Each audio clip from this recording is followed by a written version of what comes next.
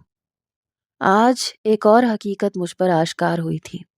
ارحام اور زریان یہ صرف دو بھائی تھے، ان کا اس دنیا میں کوئی نہیں تھا، اور جس کو ماں بنا کر یہ ہمارے گھر لائے تھے وہ ان کی کوئی دور پرے کی رشتہ دار تھیں جن کو ماں کا درجہ دے کے رشتہ لیا گیا تھا۔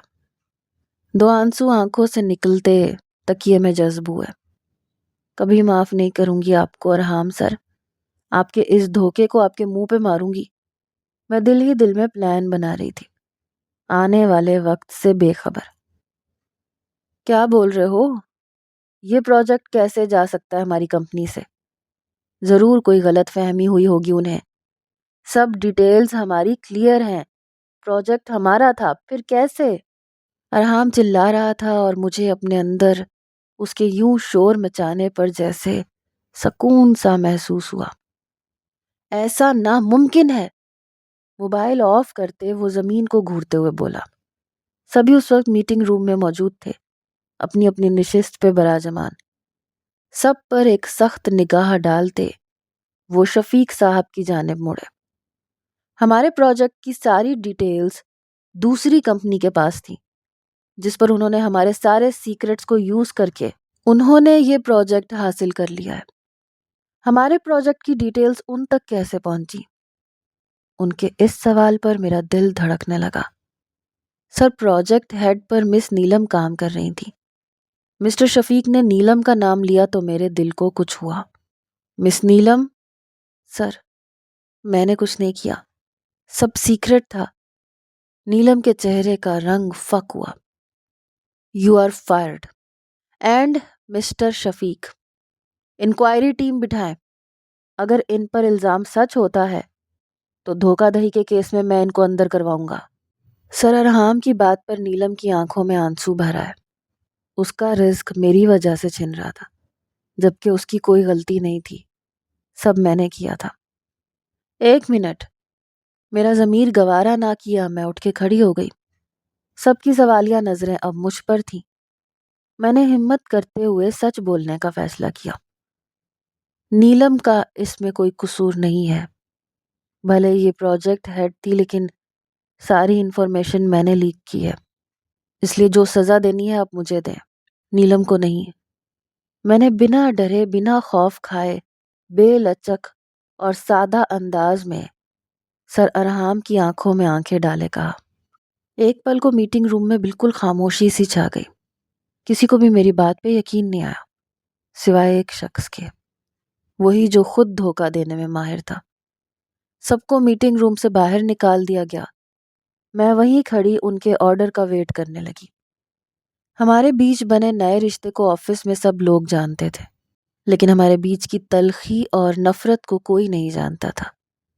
وہ بنا پلک جھپکتے مجھے دیکھتے دھیرے دھیرے چلتے میرے پاس آئے. میرا دل دھک دھک کر رہا تھا. وہ میرے قریب آتے مجھے ڈرا رہے تھے. میں پیچھے ہوتی دیوار کے ساتھ جا لگی. راہ فرار ڈھونڈ رہی تھی لیکن مل نہیں رہی تھی. تمہیں لگتا ہے ارحام علی پیرزادہ کو دھوکہ دے کے تم بچ جاؤ گی؟ ان کی بات پر میں نے پلکیں اٹھا کر ان کی جانب دیکھا. جو خود سر سے پیر تک دھوکہ ہو اسے دھوکہ ہی ملتا ہے، اور آپ کو اس سب کے لیے تیار رہنا چاہیے تھا. جو کسی کو دیتے ہیں ہمیں پلٹ کر وہی ملتا ہے. میری اس بات پر ایک پل کو وہ خاموش ہوئے، پھر تمسخرانہ انداز میں مجھے دیکھتے پیچھے کی جانب ہٹے. تو تمہیں لگتا ہے کہ یہ چند 1 کروڑ کا پروجیکٹ میرے ہاتھ سے نکل گیا تو ارحام علی پیرزادہ غریب ہو جائے گا، تمہارے باپ کی طرح سڑک پہ آ جائے گا؟ ان کی بات پہ میرے زخم پھر سے ہرے ہو گئے. میرے بابا کے بارے میں ایک لفظ مت کہنا ارحام علی پیرزادہ. آپ نے جو کیا ہے نا وہ بہت ہے میرے لیے. اب مزید آپ میرے پیرنٹس کو بیچ میں مت گھسیٹیں. مجھے غصہ آنے لگا تھا. بھلا اپنے ماں باپ کے لیے کوئی کچھ غلط سن سکتا ہے؟ تم نے جو اس کمپنی کے ساتھ کیا اس کی سزا تو تمہیں ملے گی.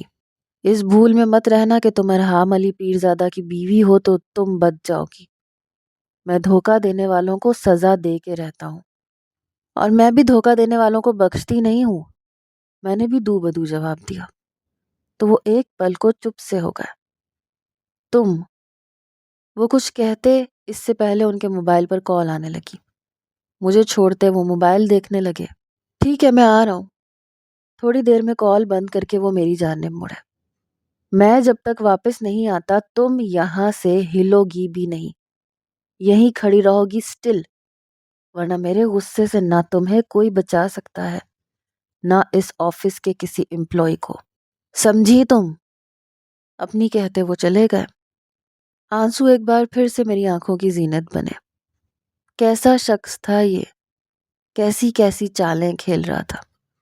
اس کے باوجود بھی ان کی آنکھ میں ذرا خم نہیں آیا تھا، اور میرے دھوکے کو لے کر اس قدر ہائپر ہو رہا تھا. ایسے لوگ بے ضمیر لوگ ہوتے ہیں. میں نے سر جھٹکا اور باہر نکلنے لگی، لیکن ان کی بات یاد کرتے ہوئے میرے قدم وہیں جکڑے گئے. مجھے اپنی پرواہ نہیں تھی، لیکن اگر وہ آفس میں کسی امپلائی کو تکلیف پہنچاتے تو یہ مجھے منظور نہیں تھا، اور یہی سوچتے مجھے وہیں کھڑا رہنا پڑا. فائنلی ان کا بھائی جیل سے چھوٹ گیا تھا۔ وہ بھائی کو لیے گھر پہنچ گئے۔ پورے پیرزادہ محل کو دلہن کی طرح سجایا گیا تھا۔ ہر کسی کو دعوت دی گئی تھی، اور ارحام علی پیرزادہ ایسے میں بھول گیا تھا کہ ایک اور ذات بھی اس کے ساتھ جڑ چکی ہے۔ اپنے 17 سالہ بھائی کو دیکھ کر وہ خوشی سے پاگل ہونے کو تھا۔ اسے یقین نہیں آ رہا تھا کہ اس کا بھائی واپس گھر آ گیا ہے۔ یہ جانتے ہوئے کہ اس کی گاڑی سے ایک ایکسیڈنٹ ہوا ہے، وہ شخص ابھی تک ہاسپٹل میں ہے، بے ہوش ہے، انہیں ہوش نہیں آیا۔ اس کا پورا گھر برباد ہو گیا ہے۔ اس کے باوجود وہ خوشیاں منا رہے تھے۔ بھائی ہو تو آپ جیسا۔ زیان بھائی کے گلے سے لگا، جشن رات گئے تک چلتا رہا۔ ایک طرف وہ جشن کے نشے میں چور تھے، دوسری طرف آسمان ان کی بے حسی پہ رو رہا تھا، اور میں سب امپلائیز کے چلے جانے کے باوجود وہیں کھڑی تھی۔ صبا آئی، نیلم بھی آئی۔ میں نے نیلم سے معافی بھی مانگی، لیکن وہ اتنی اچھی تھی کہ مجھے گلے سے لگا لیا۔ مجھے مزید شرمندگی ہونے لگی۔ اپنے فائدے کے لیے میں نے آج تک کسی کا کبھی نقصان نہیں کیا تھا، اور آج کرنے جا رہی تھی، لیکن بروقت میں نے اپنے عمل سے اس گناہ کو نکال دیا۔ میں کھڑی کھڑی اب تھک چکی تھی۔ تقریباً 10 گھنٹے سے لگاتار میں کھڑی تھی۔ اب مجھے واقعی ارحام کی بے حسی پہ رونا آنے لگا تھا۔ کوئی اتنا ظالم کیسے ہو سکتا ہے؟ اڑتی اڑتی خبر مجھ تک پہنچ چکی تھی کہ زیان آج جیل سے چھوٹ چکا ہے، اور پیرزادہ خاندان میں اس وقت خوشیوں کا سما ہے۔ میں نے ایک ہچکی بھری دیوار کا سہارا لیے کھڑی تھی۔ اب تو میری ہمت بھی جواب دینے لگی تھی۔ ٹانگیں شل ہو گئی تھیں۔ بھوکی پیاسی کھڑی میں اس وقت اپنی سزا کاٹ رہی تھی۔ اور ارحام سر، کیا ان کو ان کے کیے کی سزا نہیں ملنی چاہیے تھی؟ میں نے آنکھیں مینچتے گہرا سانس بھرا۔ مجھے اپنے اللہ پہ پورا بھروسہ تھا۔ اگر وہ دنیا کی عدالت میں بچ نکلے تھے تو کیا ہوا؟ اللہ کی عدالت میں وہ نہیں بچ سکتے تھے۔ میں نے دکھی دل سے اللہ کے آگے آہ بھری، اور دکھی دل سے نکلی آہ تو عرش پر جاتی ہے، پھر میری کیسے نہ جاتی۔ جشن سے فارغ ہوتے وہ کمرے میں آیا تو اتنا خوش تھا کہ بھول ہی گیا کہ حورب نام کی کوئی لڑکی بھی اس کمرے میں پائی جاتی ہے۔ فریش ہو کے باہر نکلا، بستر پر لیٹا تو موبائل پر سرفنگ کرتے ایک دم اسے میرا ہی خیال آ گیا۔ وہ مجھے ڈھونڈتا اندر باہر جانے لگا۔ یہ کہاں چلی گئی؟ اوہ گاڈ! وہ فوراً باہر نکلا۔ گاڑی لیے وہ اپنی بلڈنگ کے اندر داخل ہوا، جہاں اس وقت ہو کا عالم تھا۔ دھڑکتے دل کے ساتھ وہ اپنے آفس میں داخل ہوا تو سامنے ہی مجھے اس کے قدموں کی چاپ سنائی دی۔ میں نے دیوار کا سہارا چھوڑنا چاہا، لیکن میری ٹانگوں نے ہلنے سے انکار کر دیا۔ میری آنکھیں بند تھیں، جبکہ گالوں پر بہتے آنسوؤں کو دیکھتے وہ میری طرف تیزی سے بڑھے۔ حورب، اوپن یور آئیز! ان کے لہجے میں فکر تھی جو مجھے محسوس ہوئی۔ میں نے آنکھیں کھولیں، ذرا سا آگے ہونے لگی، لیکن ٹانگوں نے آگے بڑھنے سے انکار کر دیا۔ میں لڑکھڑا کے نیچے گرنے لگی تو انہوں نے مجھے تھام لیا۔ ایک پل کو ہم دونوں کی آنکھیں ملی۔ اگلے ہی پل انہوں نے مجھے اپنی باہوں میں اٹھا لیا۔ میں نہیں چاہتی تھی کہ وہ میرے قریب بھی آئیں، لیکن اس وقت میں خود کو بہت بے بس محسوس کر رہی تھی، اس لیے چپ ہی رہی۔ وہ مجھے گھر لے آئے۔ کمرے میں لے جاتے مجھے دھیرے سے بستر پر لٹایا۔ میری ٹانگوں میں شدید درد جاگا۔ میں نے سسکی بھری۔ ٹھنڈ سے میری ٹانگوں میں زیادہ درد ہو رہا تھا۔ انہوں نے میری ٹانگوں پہ کمفرٹر کھول کے ڈالا، روم ہیٹر آن کیا، اور میرے قریب ہی بیٹھ گئے۔ تم اتنی بڑی بیوقوف ہوگی، مجھے اندازہ نہیں تھا۔ تمہیں وہاں سے ہٹ جانا چاہیے تھا۔ اتنی تم میری فرما بردار۔ وہ تنزن بول رہا تھا۔ میں فرما بردار بھلے نہ ہوں، لیکن میرے دل میں خوف خدا ہے۔ میری وجہ سے کسی کو تکلیف نہ پہنچے، میں یہ برداشت نہیں کر سکتی۔ مجھے اللہ سے ڈر لگتا ہے، مجھے بد دعا سے ڈر لگتا ہے، کیونکہ میرا ضمیر ابھی بھی زندہ ہے۔ میری باتوں پر ان کے چہرے پر ایک رنگ آ رہا تھا، ایک جا رہا تھا۔ وہ بالکل گم سم مجھے دیکھنے لگے، جبکہ ان کے چہرے پر پھیلے خوف کو آج پہلی بار میں نے دیکھا تھا۔ دروازے پہ دستک ہوئی تو وہ چونکے، اٹھ کے دروازہ کھولتے ملازمہ کے ہاتھ سے کھانے کی ٹرے لی، میرے سامنے لا کر رکھتے وہ مجھے ہی دیکھ رہے تھے۔ کھانا کھا لو پھر میڈیسن دیتا ہوں۔ ان کے لہجے میں پہلی بار شرمندگی کا عنصر شامل تھا۔ میں نے ذرا سا اٹھتے بیڈ کراؤن کے ساتھ ٹیک لگائی۔ مجھے شدید بھوک لگی تھی۔ میں نے سامنے رکھا کھانا کھاتے اللہ کا شکر ادا کیا۔ میڈیسن لیتے میں پھر سے لیٹنے لگی کہ میری نگاہ اس شخص پر جا ٹھہری جو بالکل خاموشی سے راکنگ چیئر پر یوں جھول رہے تھے۔ ہاں، وہ گہری سوچ میں ڈوبے ہوئے تھے۔ میرے چہرے کو ایک بھرپور مسکان نے چھوا۔ اللہ نے اپنی لاٹھی چلا دی تھی۔ ہاں، اب شاید مردہ ضمیر زندہ ہو جائے۔ میں نے آنکھیں میچ لیں۔ میڈیسن کے زیر اثر کب میں نیند کی وادیوں میں کھو گئی مجھے پتہ نہ چلا، پر میری آنکھ کھلی جب کسی کے نرم ہاتھوں کا لمس مجھے اپنی ٹانگوں پہ محسوس ہوا۔ دھیرے دھیرے میرے حواس جاگے تو میرے رونگٹے کھڑے ہو گئے۔ کوئی پورے استحقاق سے میری ٹانگوں پہ مساج کر رہا تھا۔ کون ہو سکتا ہے؟ میں نے سر اٹھاتے ملگجی سی روشنی میں اس ہستی کو دیکھنا چاہا۔ وہ ارحام تھے جو میری ٹانگوں کے درد کو کم کر رہے تھے۔ شاید کسی کریم کی مالش کر کے مجھے سکون مل رہا تھا۔ میری ٹانگوں کا درد اب کم ہو رہا تھا، لیکن وہ مجھے چھو رہے تھے۔ میرے دل میں عجیب سی کھلبلی سی جاگتی محسوس ہوئی۔ پلیز رک جائیں، مت کریں، میں ٹھیک ہوں۔ میں نے اپنی ٹانگیں پیچھے کھینچنی چاہیں تو انہوں نے سختی سے ان پر گرفت جمائے انہیں واپس سیدھا کرتے ان پر مالش کرنے لگے۔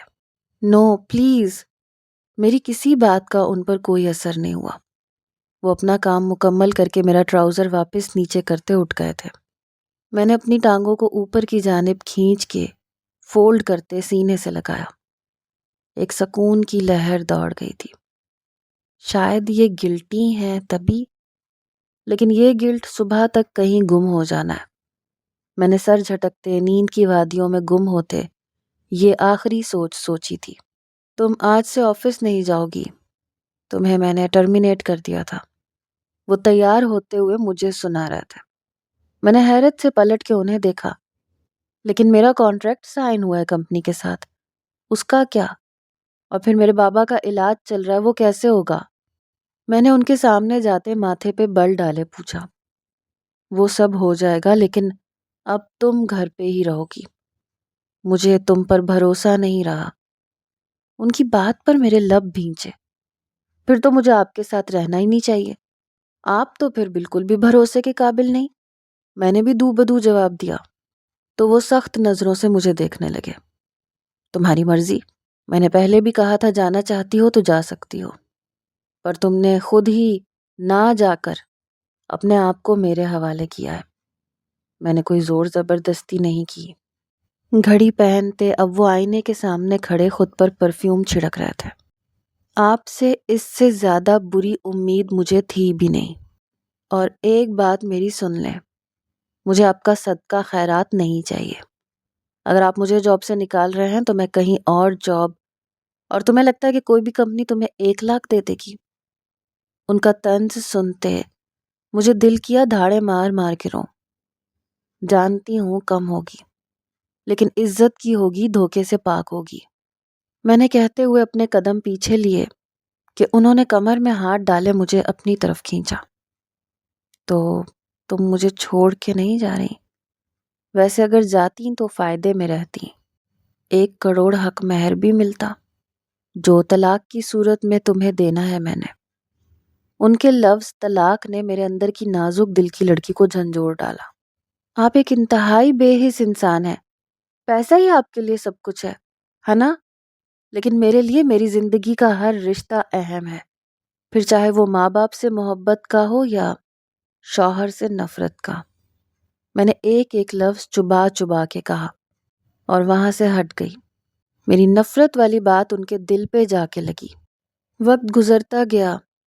ایک دن بابا کو ہوش آ گیا۔ ماما اور میں ان کے پاس ہی تھے۔ ہم بہت خوش تھے۔ بابا ہوش میں آئے تو وہ ہمیں دیکھ کے بہت خوش ہوئے۔ ہم انہیں دوسرے دن تک گھر لے آئے۔ ہمارا اپنا گھر کہاں ہے بیگم؟ انہوں نے مما کو مخاطب کیا تو مما نے روتے ہوئے ساری باتیں بتا دی۔ تو وہ بے یقینی کسی کیفیت میں ہمیں دیکھنے لگے۔ عبدل کہاں ہے؟ انہوں نے اپنے دوست کا پوچھا۔ وہ تو چلے گئے کب کے، اس ملک سے باہر۔ ہمیں ان کی حیرانی پر حیرانی ہو رہی تھی۔ وہ ایسا کیسے کر سکتا ہے؟ میرا سب کچھ لوٹ کے لے گیا وہ۔ انشورنس کی رقم بھی نہیں ملی تم لوگوں کو؟ وہ دکھی ہوئے۔ بابا ہمیں کچھ نہیں چاہیے، آپ بس ٹھیک ہو گئے ہمارے لیے یہی بہت ہے، میں نے ان کا ہاتھ تھامے ہوئے کہا۔ انہوں نے ہماری بہت مدد کی۔ آپ کی کار کا جس سے ایکسیڈنٹ ہوا تھا اسے بھی سزا دلوائی۔ کس کو سزا دلوائی اس نے؟ گاڑی کا ایکسیڈنٹ اسی نے کروایا تھا۔ اپنے بابا کی باتیں سنتے میرے سر پر تو گھر کی چھت ہی آن گری۔ وہ اور بھی بہت کچھ بول رہے تھے۔ مطلب سر ارحام اور ان کا بھائی بے قصور تھے، انہیں پھنسایا گیا تھا۔ بابا وہ مجھ سے کچھ بولا نہ گیا۔ کیا ہوا؟ میرے پیچھے کچھ اور بھی ہوا ہے؟ انہوں نے دہلتے دل سے پوچھا۔ تو مما نے ان کو میری شادی کا بتا دیا۔ ان کی آنکھوں میں آنسو بھر آئے، پھر میرے سر پر شفقت بھرا ہاتھ رکھا، مجھے دعا دی۔ میں روتے ہوئے ان کے گلے لگی۔ غلط فہمیوں کے بادل چھٹے تو سارے منظر واضح ہونے لگے۔ میں وہاں سے نکلتی اپنے گھر کی راہ لے چکی تھی۔ میں رو بھی رہی تھی، میں ہنس بھی رہی تھی۔ کمرے میں داخل ہوئی تو وہ فون پر کسی سے بات کر رہے تھے۔ تم اتنی جلدی واپس؟ ابھی ان کے الفاظ منہ میں تھے کہ میں آگے بڑھ کر ان کے سینے سے جا لگی۔ وہ ایک دم ہی حیران رہ گئے۔ میں بہت روئی۔ انہوں نے مجھے سامنے کرتے میرے آنسو پونچھے۔ آپ سب جانتے تھے، مجھے پہلے کیوں نہ بتایا کہ آپ کا بھائی بے قصور تھا؟ میری بات پر وہ دھیما سا مسکرائے۔ تم یقین نہ کرتی اس لیے خاموش رہا، اور جانتا تھا ایک دن یہ سچائی خود بخود تمہارے سامنے آ جائے گی۔ وہی دھیما انداز۔ مجھے بھی ایک سچائی کا اعتراف کرنا ہے ارحام، میں نے آنسو پونچھتے انہیں کہا تو وہ ہمتن گوش ہوئے۔ آپ بابا بننے والے ہیں۔ ان کے کان کے قریب ہو کر سرگوشی کے انداز میں کہتے میں نے شرما کر پلکیں جھکا دی۔ میری بات پر ان کے چہرے پر بہت سارے رنگ دکھے تھے۔ انہوں نے مجھے کھینچ کر اپنے سینے میں بھینچا۔ Thank you so much and sorry for ایوری تھنگ۔ آج وہ روڈ اینڈ ایروگینٹ بندہ مجھ سے معافی مانگ رہا تھا۔ وہ برا نہیں تھا، یہ وقت اور حالات نے ثابت کیا۔ میں اپنے اللہ سے خوش تھی کہ میں نے کوئی انتہائی قدم نہیں اٹھایا۔